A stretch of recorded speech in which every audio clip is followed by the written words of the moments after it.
behalf of the chairman, Senator Cotton.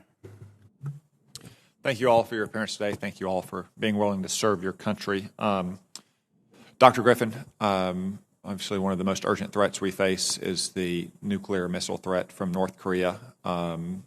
We have our ground-based interceptors on the West Coast in Alaska. But what do you think is the feasibility of having boost phase missile defenses deployed on a rapid basis, in particular airborne boost phase missile defenses in the years ahead?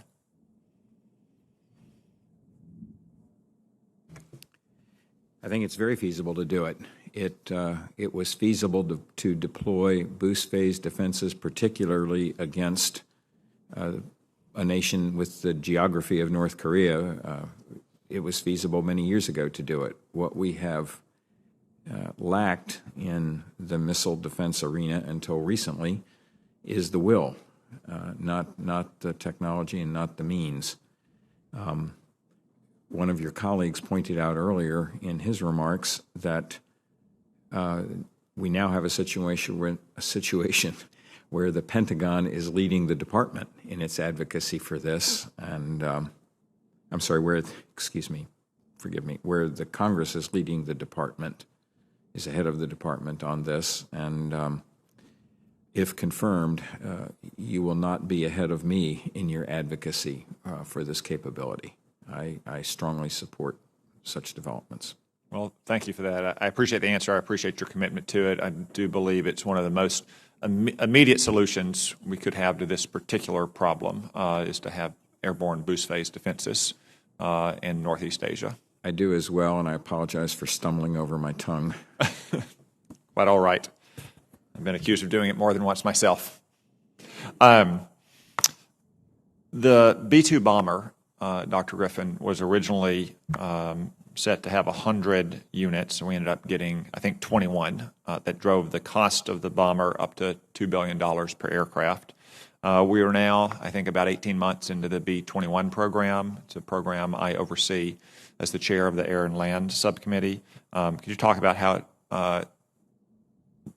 the department should go about ensuring that we don't have another situation with the B-21 that we had with the B-2, and frankly also with the F-22 and the F-35, the cost overruns, the time delays that end up causing Congress or the department to cut back on the buy, which only drives up the per unit cost on this very critical weapon system?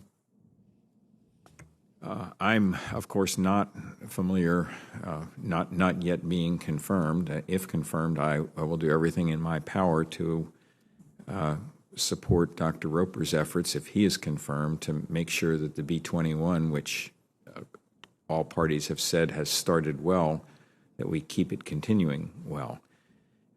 Yes, when programs get off track and we use up a huge amount of the available money on development, it leaves us less free to buy copies that we wanted, and we end up paying a very high per unit price. The remedy for that is to stay on top of programs, catch issues early, have the mettle to fix those issues when they need to be fixed, and not kick the can downstream. That describes my approach to program management, and if confirmed, I will do everything in my power to make sure that we have these capabilities go forward the way we want them to do. Thank you, Dr. Griffin. Dr. Roper, Dr. Griffin didn't toss the hot potato to you because I was coming to you anyway, going from OSD to Department of the Air Force. Could you address that issue, please? Yes, Senator Cotton, I agree with Dr. Griffin's points. There are not a lot of mechanisms currently to feed data, discovery data, back into design. We fix the design and then we have to build it. And if the design is harder than we originally anticipated, we can end up with a program that has snowballing risks that ultimately lead to cost overruns and delays. The committee, and I'm very thankful for this, has approved authorities that allow a lot more experimentation and prototyping within the large major defense acquisition programs. If confirmed, I fully plan to leverage them in the big programs to try to pull as much risk to the left, empower program managers to deal with problems.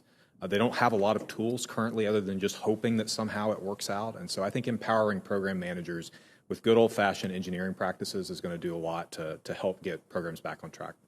Okay, thank you. My time has nearly expired. I could go on, but I will not. Mr. Henderson, Mrs. Bayer, thank you for being willing to serve as well. You all are going to be performing incredibly important tasks, not just for today's warfighters, but equally important for tomorrow, who are going to be driving in the vehicles and flying in the aircraft and sailing on the ships that you'll be overseeing. So thank you all.